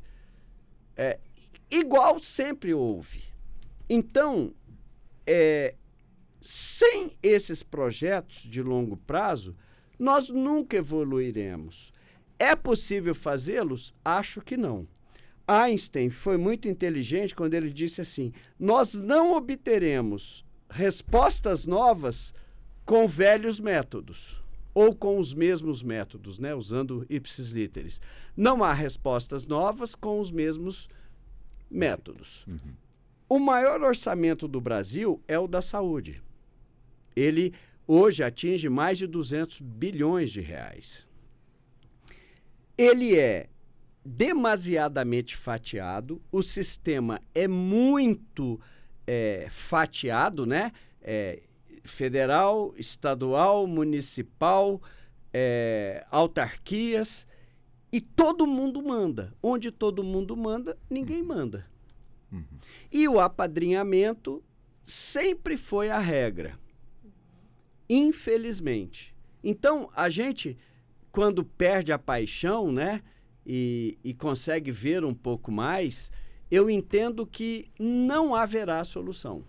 Eu não acredito, lamentavelmente, deixo aqui, é triste, mas aos 60 anos, que é o que eu tenho, eu não acredito que haja solução para esse sistema de saúde brasileiro.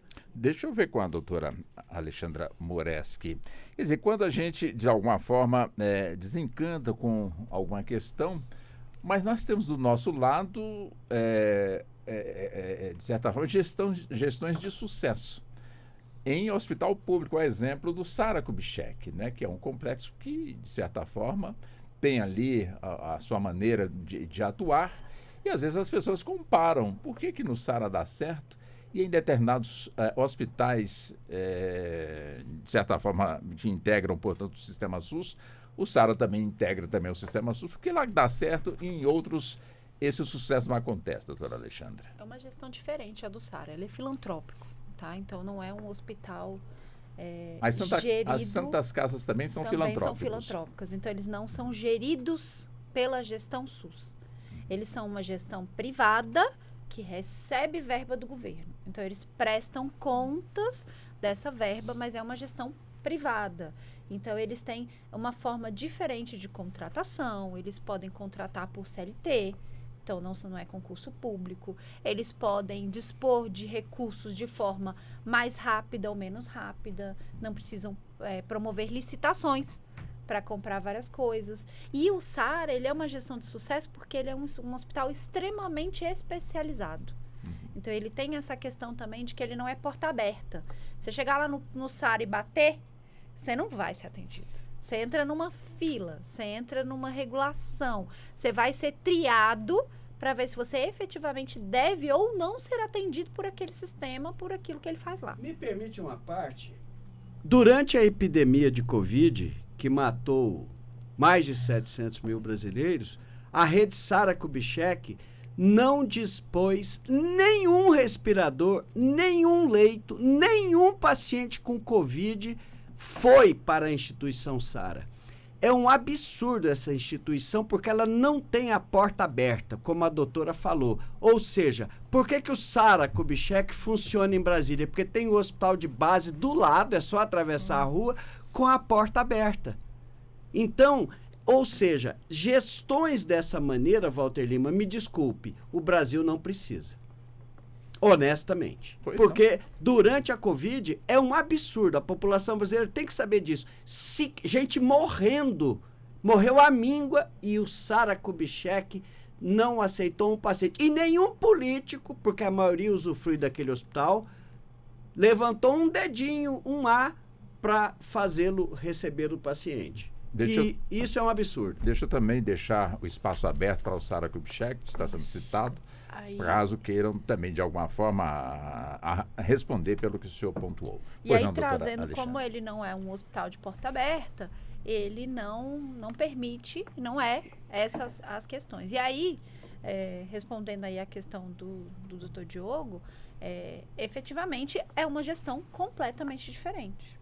Então, ele teve as razões pelas quais ele não recebeu pacientes na época da Covid. Está certo ou está errado? Precisamos analisar mais pormenorizado. Porque é um hospital onde a gente está falando de uma especialidade, a gente está falando de pacientes que estão em uma situação muito complicada e é um hospital que não tem tantos leitos de UTI assim. Ele só tem leitos de UTI para os procedimentos cirúrgicos que ele faz. Então, seria uma temeridade você trazer esses pacientes de Covid para dentro de um ambiente bem complexo. O meu filho, inclusive, ele faz tratamento no Sara Kubitschek, ele tem um problema nos pés, né, uma má formação congênita nos pés, ele faz tratamento no Sara desde os 3 anos de idade. E na época da Covid, foi um protocolo muito complexo dentro do Sara. Inclusive, quando meu filho precisava ir a cada 6 meses, eles testavam na entrada do hospital para que ninguém adentrasse o hospital e corresse o risco de contaminação daqueles pacientes que estão ali numa situação bem complexa. Então, é preciso analisar, vamos dizer assim, como boa advogada que sou, o caso concreto, especificamente. Como se no hospital de base em frente não houvesse casos complexos, cirurgias cardíacas, cirurgias ortopédicas maiores e muito mais difíceis, porque são emergências, do que o negócio prontinho que o Sara recebe. Doutora, sinto muito, a sua defesa é inadequada. Não é isso. O momento era de guerra. Ou seja, e o Sara deveria ter feito o papel dele, porque ele recebe mais de R$1 bilhão por ano. 1 bilhão! Eu nem sei o que é isso. Eu não imagino quanto dinheiro é esse. Pois não, doutora, para Sara. E aí, só para finalizar, para passar para minha colega, com relação a essas questões, é importante a gente analisar, né? Eu vou ser sempre a advogada que vai dizer o depende, vamos analisar o caso concreto. Então, a gente precisa analisar efetivamente. Isso não é uma coisa que eu posso falar de cadeira, porque não é uma coisa que eu me debrucei para estudar sobre o porquê que não teve leito Covid lá ou porque não teve. Mas não é o foco aqui nesse momento, né? Eu acho que cada um tem o direito de pensar como quiser, mas são gestões, como eu falei, completamente diferentes. A gente está falando de um hospital filantrópico que não que faz parte do sistema SUS, mas ele não é gerido pela gestão. Então, é diferenciado, ele recebe sim uma verba, recebe sim doações também, inclusive, né? Inclusive, a gente tem vários pacientes, o Sara, ele tem uma prevalência muito grande de pacientes que doam para o hospital também. Então, é uma outra gestão. Se eu quiser, por exemplo, eu doar pro hospital de base, não é simples, como é pro Sara, porque são gestões diferentes, tá? E aí eu acho que, diferente do Dr. Diogo, eu vou ser sempre a pessoa que vai achar que tem solução, sim. Tem solução para tudo, porque eu acho que a partir do momento que eu pensar que não tem mais solução, para mim já tá na hora de eu ir embora, para onde cada um acredita que seja, porque eu, como uma pessoa que tem a prevalência de lutar pelos direitos das pessoas, das minorias e a população em menor e mais vulnerabilidade, eu vou sempre achar que eu posso melhorar um pouquinho a vida daquela pessoa, que eu posso melhorar um pouquinho a saúde pública do meu país, que eu posso melhorar um pouquinho a saúde pública do DF, que eu posso melhorar um pouquinho aquele meu cliente que chega lá no escritório e eu conseguir garantir a dignidade dele a ter um tratamento, a ter um procedimento, a ter uma cirurgia. Então, eu acho que esse pouquinho que a gente faz já é o suficiente para fazer o Brasil ser um pouquinho melhor. E aí, um pouquinho de cada um, a gente consegue, talvez, mudar alguma coisa, né? Essa é a minha humilde opinião. Doutora Denise, quer dizer, as pessoas que têm, portanto, aí os seus contratos com os planos de saúde, elas conhecem perfeitamente o contrato, o que está no contrato, porque temos casos que também chegam até à justiça. Temos casos também na área dos planos de saúde que também são judicializados. E a senhora é especialista justamente nesses contratos. Quer dizer, eu não imagino que da noite para o dia se acrescenta, portanto, ali alguma coisa no atendimento feito pelos hospitais ou clínicas que, de alguma forma, atendem os pacientes de planos de saúde para que algum tipo de procedimento seja, portanto, negado. Ou seja, esse tipo de negação, quando acontece, a pessoa que busca uma consulta, que busca, portanto, aí um exame, que busca, portanto, aí enfim, um outro tipo de atendimento e às vezes é negado. E a pessoa, às vezes, fica sem realmente aí esse atendimento por entender que o plano, de alguma forma, a direção está com a razão, porque sempre vem a explicação, porque está fora. Enfim, como é que a senhora também vê essa questão? É uma questão que precisa ser melhor esclarecido entre plano e paciente? Sim, uma das problemáticas dos planos de saúde é com relação a não ter essa clareza do contrato, né? Então, o que acontece? Inclusive, eu estava lendo uma pesquisa recente da Infomoney, que ela fez uma pesquisa e aí foi informado que 60% das pessoas que têm planos de saúde não conhecem a fundo o seu contrato. Então, o que acontece? Uma problemática é com relação ao contrato ser um contrato de adesão, um contrato padrão. Então, mesmo contrato, meu contrato é praticamente padrão ali, vai ser igual ao contrato da doutora Alexandra, vai ser o contrato da doutora Lili. Então, um contrato padrão que não esclarece perfeitamente as cláusulas contidas, o que tem direito, o que não tem direito, o que vai ser coberto, o que vai ter cobertura, o que não vai ter cobertura. E aí, quando o usuário de plano de saúde, quando ele necessita de um atendimento e é negado, não é que seja diretamente uma ilegalidade por parte do plano de saúde ou uma abusividade por parte do plano de saúde. Tem que se analisar o contrato desse usuário. Na prática, as operadoras elas fazem essa negativa e a única saída do usuário de planos de saúde é realmente judicializar.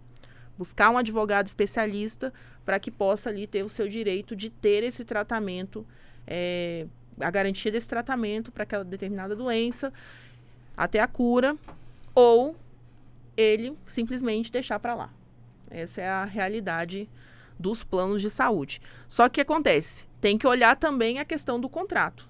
Tem alguns usuários, por exemplo, uma vez chegou no meu escritório um usuário que pagava lá R$90 no plano de saúde. E aí, eu preciso de um tratamento com alto grau de complexidade, mas ele não tinha um plano contratado nos moldes que dava garantia para ele ter o tratamento dele de alta complexidade. Então, tem que ser analisado o contrato. E se o contrato ele está ali com cláusulas obscuras, com cláusulas que não trazem essa clareza para o usuário de plano de saúde, a regra muito provavelmente que ele tenha o direito à cobertura, salvo em algumas exceções, como esse exemplo que eu dei agora. Entendi. E para a senhora, doutora Lili, também vamos nesse mesmo aspecto, não é? Em termos de clareza, em termos de conhecimento, em termos até mesmo de informação. Como é que a senhora vê essa relação, né, de planos de saúde com as pessoas que contratam esse serviço? A gente tem um grave problema no Brasil, o brasileiro não gosta de ler. E aí ele vê aqueles termos e condições gerais, já dá preguiça, né? E aí ele só vai entender que, às vezes, ele não está coberto por determinado contrato quando ele se depara com a doença ou com a situação, com a necessidade de um determinado atendimento. Então, tem casos, por exemplo, de contratos que não cobrem o home care, por exemplo. É claro que é possível questionar judicialmente, mas a pessoa tem que pensar assim, eu estou com determinada idade, eu talvez precise de um home care. Eu preciso conferir se esse contrato prevê, porque se não houver previsão, eu sei que eu vou ter um problema lá na frente, é que as pessoas não conseguem pensar preventivamente. A gente falou de pensar preventivamente na gestão pública, mas na nossa vida privada também. Então, é muito disso, né? Muito da informação, ou seja, a informação que a gente falou na saúde pública, mas a informação também na vida privada, né? Nas relações privadas da pessoa interessada, né? E da pessoa que lá na frente judicializa. Muitos casos acontecem de negativas indevidas, abusivas, mas outros são casos de, por exemplo, falta de cobertura. Olha, eu contratei um plano regional, No Rio de Janeiro tem um determinado plano de saúde que atua só na Baixada Fluminense. A pessoa contrata porque é muito mais barato e, de repente, precisa de um atendimento. Não, eu quero ir para Copacabana. Não, Copacabana não tem médico. Não, mas eu quero porque me indicaram que tal médico atende lá e atende esse plano. Não, mas o seu plano é regionalizado para a Baixada Fluminense, que tem uma cobertura determinada naquela região do Rio de Janeiro. Mas aí a pessoa procurou advogado. Eu acho que o advogado faz milagre, né? E principalmente quando é parente. Aí a gente tem que explicar. Não, mas você está dando razão para o outro. Não, a gente precisa dar razão ao direito, né? O que está na lei é o que está no contrato. Agora, muito precisa ser analisado pelo advogado especialista.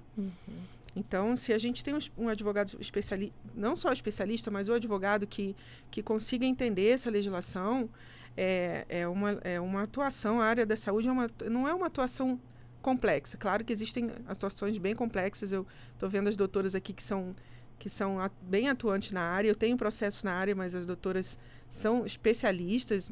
E eu vejo que o advogado ele consegue atuar, ele consegue uma liminar, mas também assim, consegue lá, facinho, né? Como o cliente acha. Não é. A gente depende muito do médico. O médico assistente desse paciente, é fundamental que esse médico ele entregue um relatório e que seja um relatório que dê uma cobertura para esse advogado fundamentar. Porque não é da invenção, não é o paciente dizer, mas eu preciso, mas eu quero, mas eu preciso, a minha urgência é muito grande.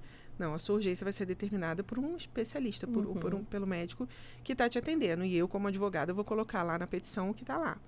E dentro desse contrato, a gente, claro, vai analisar dentro da legislação pertinente, dentro do que o contrato, tirando a abusividade, dentro do que o contrato prevê de uma forma razoável, dentro de uma obediência à legislação pátria, e aí sim a gente consegue atuar. Então, existe todo um conjunto que a gente precisa considerar e não banalizar a questão da análise contratual, de eu afirmar que determinada empresa age com abusividade. A gente sabe que tem empresas, a gente sabe que tem empresa que cumpre ordem judicial, a gente sabe que tem outras que não. Tem outras que preferem pagar a astrente, que é a multa diária, e tem outras que não preferem. E aí é uma questão de jurimetria lá do jurídico deles. Então, tudo isso o advogado especialista, o advogado formado, com a AB e tudo, né? Ele vai poder analisar. Perfeito. Doutor Diogo, quer dizer, puxando para o campo do senhor como mestre, né, nas faculdades de medicina, como é que o senhor avalia a expectativa do futuro médico, aquele que ainda está sendo preparado ou se preparando para poder, de certa forma, exercer aí a sua profissão? Quando ele está, de alguma forma, sendo preparado, a ele é passado realmente, enfim, a sua missão, vamos colocar assim dessa forma, ou eles já chegam sabendo da realidade, ou seja, a realidade do sistema público de saúde, realidade, portanto, também nos hospitais que não integram a rede pública, mas sim a rede privada, colocando tudo isso na balança, eles sabem para onde eles irão, portanto, quando concluírem aí o seu curso de medicina, se vão realmente partirem para o desafio, para darem também a sua colaboração para que possamos melhorar cada vez mais o sistema de saúde, ou essa é uma briga, entre aspas, que eles preferem não se envolver e buscar uma situação que lhes seja mais conveniente? É muito complexa a sua pergunta, Walter. E em função dessa complexidade eu vou procurar ser um pouco mais sintético para ver se eu consigo, na profundidade, atingir todo o conteúdo que você pergunta aqui para os seus ouvintes. Vamos lá. No Brasil, atualmente, nós temos quase 400 faculdades de medicina. É muito ou é pouco? É demais. Nós temos mais do que a China, que tem 1 bilhão e 200 milhões de habitantes, e mais do que a Índia, que tem 1 bilhão e 300 milhões de habitantes. Nós estamos formando atualmente no Brasil 37 mil médicos. Ou seja, o jovem hoje que está na faculdade, eu preciso diferenciar qual faculdade esse jovem está. Ele está numa faculdade pública de boa qualidade ou de média qualidade, ele está numa faculdade privada de boa qualidade, de média ou de péssima qualidade. Eu não tenho hospitais para atender estas tantas faculdades. Dou um exemplo de Brasília. Nós, atualmente, em Brasília, temos 9 faculdades de medicina. 2 públicas, que é a ESCS do Distrito Federal e a UNB, da Universidade de Brasília, e mais 7. Só que, apesar de Brasília ser grande, não há hospitais escola suficientes para tantos alunos. Digamos que houvesse hospitais, cadê os professores? Aí, cadê os tutores que vão estar lá no hospital, ao lado do aluno, ensinando-o a arte do ofício médico? Isso não há. E eu falo de uma grande cidade. Vamos pegar aqui no entorno de Brasília, Paracatu, Formosa, Rio Verde, enfim, nós temos 30 faculdades num raio de 200 quilômetros de Brasília. 30. Bom, então esse jovem que está na faculdade, eu preciso saber onde esse jovem estuda. Se ele estuda num hospital, numa universidade pública, existe um domínio da, entre aspas, esquerda médica nas universidades públicas, que acaba direcionando esses alunos para uma questão mais de saúde pública.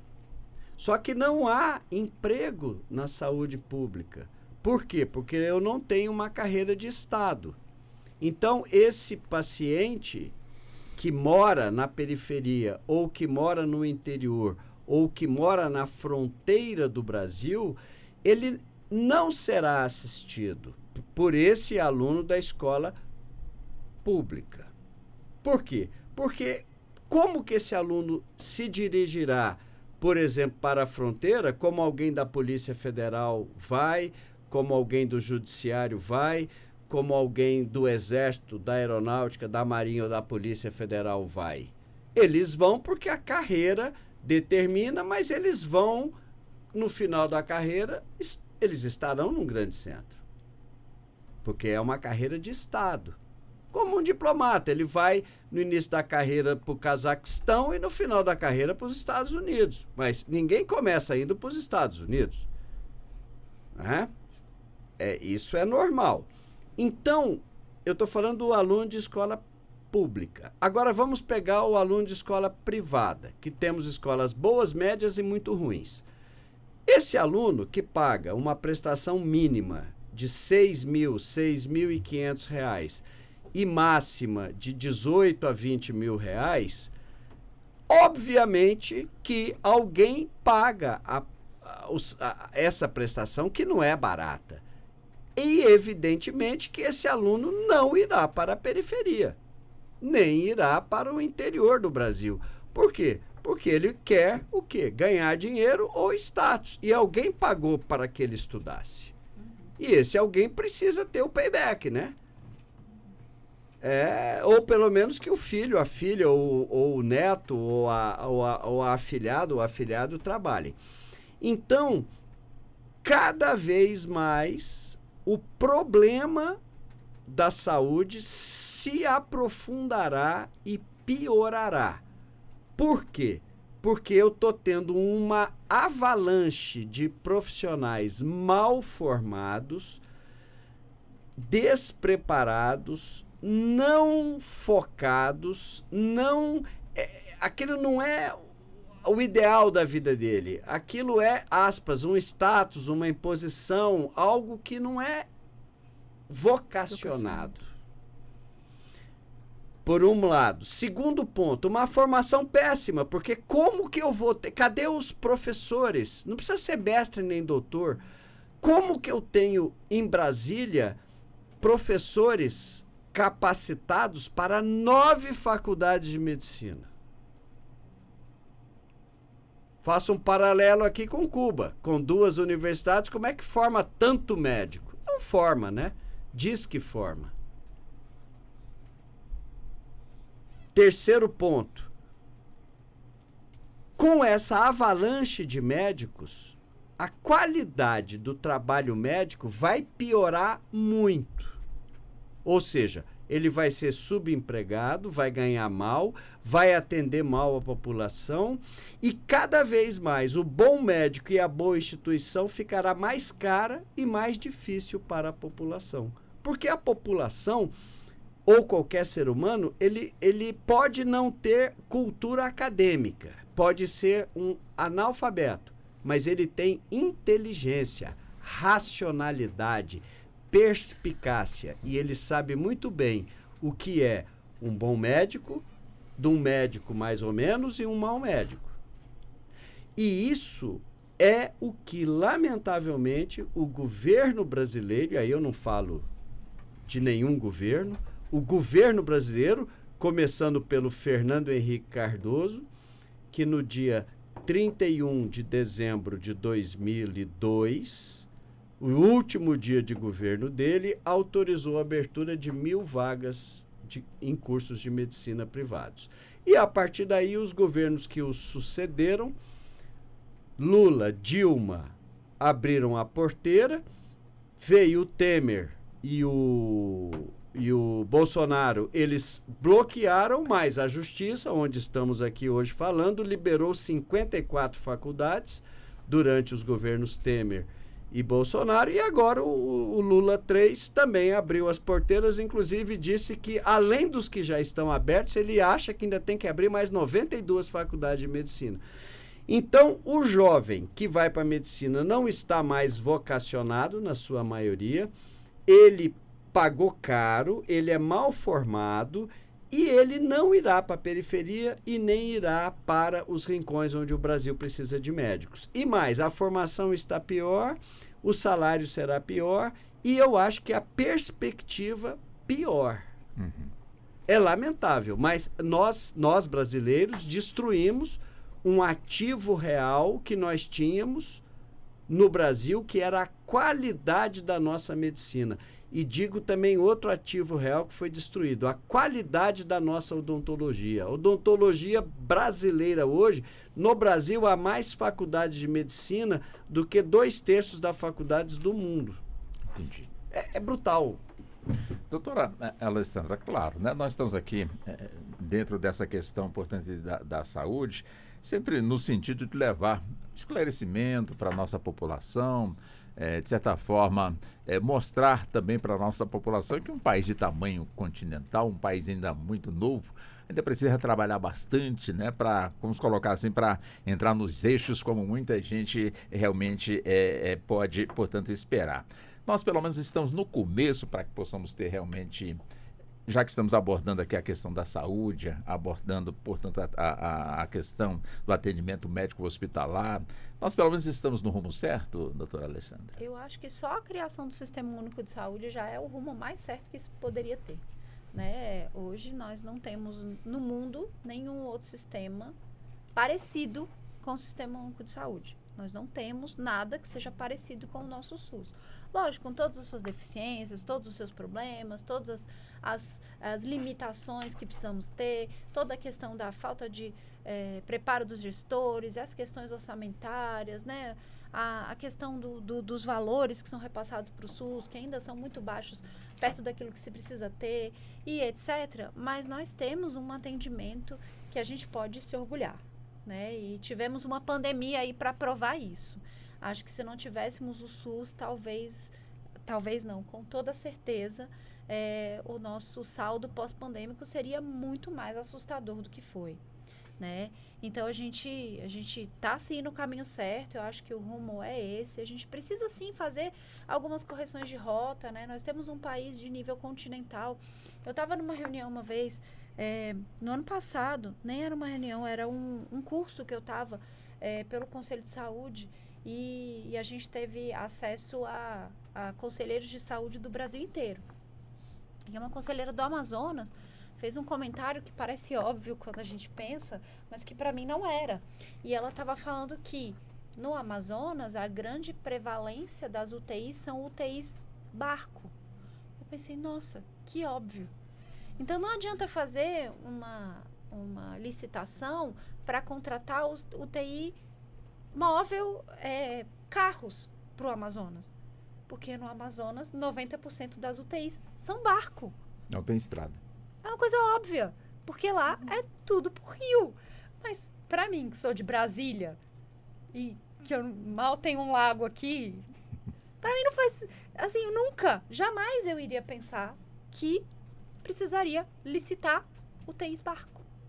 Então, assim, é um país com várias questões individualizadas. A gente tem, e aí no Amazonas, né, principalmente na parte norte do nosso país, necessidades de equipes de medicina de família que ficam 2, 3, 4 meses dentro da floresta para atender aquela população ribeirinha e a população indígena. Eu nunca tinha parado para pensar nisso. É verdade, eles ficam 3, 4, 5 meses lá dentro, porque não é possível você ir e voltar para casa para dormir. Não, E como é que ele faz um procedimento que precisa esterilizar? Como que funciona? Como é que ele... E aí o brasileiro dá o jeitinho dele, né? Descobriram uma forma de esterilizar, de transformar os materiais estéreis com panela de pressão. Então, eles levam panela de pressão e aí quando precisam fazer algum procedimento que não seja um procedimento cirúrgico, que precise de esterilizar, eles esterilizam com panela de pressão, porque consegue no fogo, né? Ligar ali o fogo, fazer uma fogueirinha e esterilizar aquele material. Então, assim, são pequenas coisas que a gente, como um país continental que somos, ainda não conseguimos equacionar. Mas eu acho que a gente está num rumo muito certo. Eu acho que a gente se esforça muito. E graças a Deus e graças a aqueles que lutaram tanto pelo nosso SUS, é que hoje a gente tem um mínimo de dignidade para pessoas ricas, pobres e sejam elas quais forem. Doutora Denise, a mesma questão também levantada aqui, passo para a senhora também, ou seja, nosso país em que pese os problemas que enfrentamos, claro que temos também aí ações de sucesso no campo da saúde, enfim. Como é que a senhora também vê esse aspecto? Estamos no caminho certo? Podemos estar no caminho certo, mas tem que melhorar muito para ampliar esse acesso de uma forma efetiva, realmente. Porque eu penso no seguinte sentido, se uma pessoa procura um atendimento e ela não consegue atendimento, ou demora muito para conseguir, ou se ela consegue, mas ela já teve tanta intercorrência em decorrência de não ter sido atendida no tempo que era necessário para ela não ter as intercorrências, eu acredito que não seja de uma efetividade que o brasileiro precisa, né? Claro, a gente tivemos um avanço, mas ainda está longe da parte de ter essa efetivação na saúde pública hoje no Brasil, né? Mas eu acredito que as pessoas elas estão se conscientizando mais, elas estão tendo mais acesso a informações, elas estão tendo acesso às questões de prevenção também, ainda que estejamos caminhando nessa questão da prevenção, como foi colocado aqui, mas essas pessoas estão começando a ter essa conscientização de também atuar em forma preventiva, não somente quando tem o problema ali. Então, acredito que vai se caminhar para uma melhora cada vez mais, ainda que estejamos longe. O brasileiro conhece os seus direitos, doutora Lili, principalmente no campo da saúde, conhece, está aprendendo, a informação está chegando, há o interesse. Como é que a senhora vê também esse aspecto? O brasileiro tem um universo o brasileiro não, eu digo o ser humano hoje com a internet, ele tem um universo de informações, né? Então, assim, ele pode saber até da medicina um pouco pelo Google. Claro que o médico fica horrorizado, né? Eu lembro que o meu obstetra falava, essa internet me dá um trabalho com essas pacientes. Mas o direito ele tá aí para todo mundo. Ele hoje é bem destrinchado, assim, com redes sociais. A gente tem advogado que orienta, né? A gente pode usar as nossas redes dentro, né, das normas éticas, orientar o paciente. Hoje a gente encontra tudo. Hoje a gente conversando aqui, o algoritmo já capta uma informação e já manda a informação. Eu tiro pela minha mãe. A minha mãe é uma senhora que ela não teve estudo, mas ela sabe os direitos dela dentro do SUS. Ela conseguiu alcançar muita coisa. E eu acho que se procurar, vai entender do seu direito. E se não souber mais a fundo, ele tem um advogado, ele tem uma defensoria pública, como a doutora Alexandra falou, aqui no DF, a nossa defensoria pública, ela é de excelência. Então, quem não souber, mas sabe assim, olha, não, tem alguma coisa errada. Eu tentei um procedimento aqui, eu estou passando, né, por um risco de vida, eu vou em algum lugar. Hoje o brasileiro, ele tem acesso. E ele, se ele quiser, ele não precisa se aprofundar, mas ele sabe onde é que ele tem aquele direito. Agora é tomar a iniciativa de dizer assim, olha, eu posso procurar um advogado da minha confiança, eu vou à defensoria pública, ou seja, eu nem sabia que a defensoria pública funcionava 24 horas. Olha que excelente. Então, se o paciente está ali num momento de grande risco, de madrugada, não vai esperar abrir o expediente da defensoria, né? A gente tem plantão judiciário que atende, você coloca lá no plantão judiciário, o juiz é muito rápido. Eu consegui uma liminar perto do Natal. Foi questão de horas. Então, assim, meu sócio não sabia, ele falou, mas meu Deus, como você conseguiu? Eu falei, hoje. E eu lembro que quando eu me formei, eu fui num evento sobre saúde pública, eu pouco conhecia sobre essa área, e o Brasil já encaminhava isso em todos os tribunais para existir, inclusive, os profissionais da saúde orientando o magistrado a melhor decidir nas questões da saúde. Então, hoje, o brasileiro, ele tem acesso, sim, aos seus direitos, ele tem até acesso ao conhecimento de como ele pode cuidar da saúde dele. Agora, basta buscar. Sim. Perfeito. Doutor Diogo, eu também pergunto ao senhor, a tecnologia, de alguma forma, ela tem contribuído nessa questão que estamos aqui abordando, ou seja, a facilidade no atendimento médico, tanto para o médico como também para o paciente? Como eu já estou conduzindo aqui e encaminhando para o nosso encerramento, vou dar 3 minutos para o senhor, doutor Diogo. Muito bem, Walter. A tecnologia, ela é essencial, porque não admitimos um mundo mais sem a tecnologia. E ela ajuda, e ajuda muito. Ela diminui as complicações, ela facilita uma recuperação mais rápida, e ela tem um custo que é caro, mas ela é barata, porque o paciente fica menos tempo internado, tem um menor número de complicações, volta ao trabalho mais rápido. A tecnologia, ela é essencial. Contudo, como aqui ficou bem discutido, nós não temos falta de dinheiro no Brasil, nós temos falta de gestão. E essa gestão, ela não tem sido competente em governos de direita ou de esquerda, e de centro também. Então, claro que nós temos a Constituição, que criou o Sistema Único de Saúde, que é uma realidade.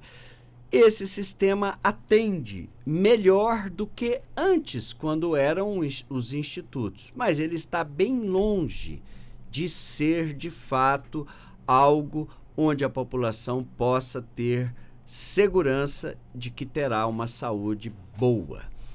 E nós temos agora um fator novo, que é a formação de médicos no Brasil, que foi vilipendiada, e eu não tenho mais controle algum do médico formado no Brasil, e tem uma pressão enorme dos deputados e sobre a Justiça e sobre a Câmara e o Senado para estes milhões de brasileiros que se formaram mal e porcamente aqui pelo entorno da América do Sul, querendo trabalhar, porque afinal de contas eles gastaram dinheiro lá.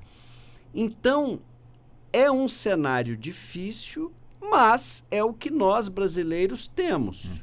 Então, infelizmente, quem pariu cria. Então, nós vamos ter que descascar esse abacaxi, Walter. Pois não. E eu estou aqui e acho que nunca deixei de fazer o dever de casa, e se for chamado, aceitarei sempre a direção de qualquer instituição pública ou privada, enfim. Eu acho que é o nosso dever, acreditar. Perfeito. Bom, como o nosso tempo está já caminhando para fechar, doutora Denise, 1 minuto e meio, por favor, para as considerações finais. As minhas considerações finais são que o Brasil está caminhando aí para uma melhora. Acredito que mais para frente, se forem observados todos esses pontos que nós colocamos aqui, tanto com a doutora Alexandra, o doutor Diogo, a doutora Lili, eu acredito que em futuro próximo a gente já enxergaremos algumas mudanças, né? Então, eu acredito muito na melhoria do Sistema Único de Saúde do Brasil, apesar dos seus pesares, né? E o sistema privado, eu ainda tenho o meu entendimento com relação a visarem somente o lucro e não essa questão subsidiária do Sistema Único de Saúde. Essas são as minhas considerações. Quero agradecer o convite, agradecer aí por essa oportunidade de estar aqui com pessoas que são especialistas na saúde. E é isso, estou sempre à disposição aqui para enriquecer esse debate. Perfeito. Com essas grandes personagens. Doutora Alexandra Moreschi, também 1 minuto e meio para as considerações finais, doutora Alexandra. Agradecer mais uma vez, falta a oportunidade de estar aqui. Cumprimentar as minhas colegas advogadas, doutor Diogo, mais uma vez, pelo profícuo debate. Eu acho que as questões da saúde, a gente precisa cada vez mais falar sobre isso. Assim como eu sempre digo que toda a tese majoritária já foi minoritária um dia, todo o tema conhecido já foi desconhecido um dia. Então, a gente precisa falar e falar cada vez mais sobre saúde, falar sobre saúde pública, falar sobre direito à saúde, para que as pessoas entendam que direito à saúde é um direito constitucional, é um direito garantido, é um direito que cabe a cada um e todo cidadão ter acesso, e acesso de forma integral. Não ter acesso de forma precária, e sim ter direito a poder garantir o que a gente tem mais de precioso, que é a vida, né? Então, que a gente possa, todos os dias e cada dia um pouquinho mais, a gente possa atingir uma outra pessoa e possa ajudar as pessoas a realmente ter acesso à saúde. Obrigada mais uma vez. Perfeito. Doutora Lili, também 1 minuto e meio para as considerações finais. Eu quero agradecer primeiramente ao convite. A forma que o debate seguiu foi muito interessante, porque a gente falou muito de como toda essa precariedade do atendimento do Sistema Único pode impactar nas relações privadas. E a gente pode debater também que a iniciativa privada ela tem um papel fundamental na saúde pública. O meu lucro está acima da Constituição? Não. A gente não pode jamais permitir que o lucro exacerbado ele esteja acima de salvar vidas. Mas é claro que a gente também não pode permitir que o Estado ele intervenha na propriedade ou na economia de tal modo que quebre.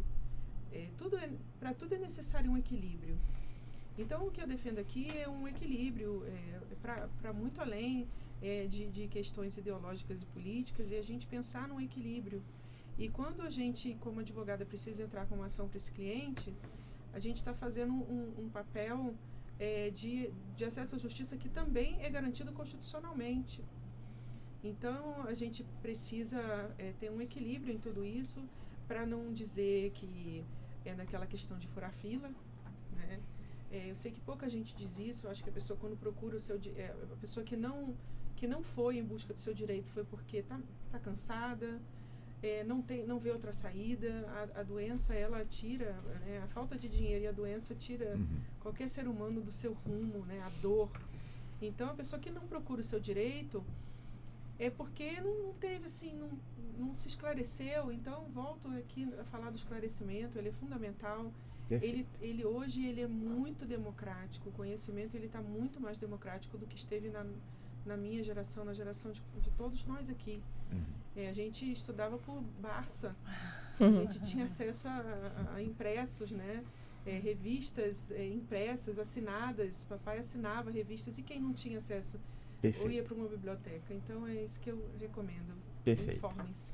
Doutor Diogo Mendes, também 1 minuto e meio para as considerações finais, doutor Diogo. Olha, eu agradeço honestamente à Rádio Justiça, a você, agradeço a Ana Cláudia da produção, ao Neto e a Marcela, sobretudo também aqui as minhas colegas de debate, a doutora Alexandra, a doutora Denise e a doutora Lili Cruz, no sentido de que é sempre muito agradável estar aqui na Rádio Justiça, porque nós não temos o nosso direito cerceado. Você permite que realmente o debate, claro, dentro das regras do bom convívio humano, mas é muito gostoso, ou seja, eu nunca recebi uma pauta pronta. E isso é invejável, que o seu programa continue e que você sirva ao Brasil. E quando eu puder ajudar um pouquinho, estou à disposição. Muito obrigado a vocês. Tá muito bem. Doutor Diogo, um bom fim de semana para o senhor. Muito obrigado pela presença conosco aqui mais uma vez no debate. Muito obrigado ao senhor. Doutora Lili, também um abraço para a senhora. Muito obrigado pela gentileza, por estar também aqui conosco. Muito obrigado. Doutora Denise, da mesma forma. Muito obrigado pela atenção, pela gentileza. Doutora Alexandra, também da mesma forma. Muito obrigado, hein, pela gentileza e pela atenção. E assim chegamos ao fim da edição de hoje do debate dentro do Justiça na Tarde, programa que teve a minha apresentação. Sou Walter Lima, programa que teve a produção de Ana Cláudia Possati, trabalhos técnicos de Neto Silva e a coordenação de jornalismo de Marcela Luiza. Bom fim de semana, muito obrigado e até o nosso próximo encontro. Boa tarde. A Rádio Justiça apresentou Justiça na Tarde. Secretaria de Comunicação Social, Supremo Tribunal Federal.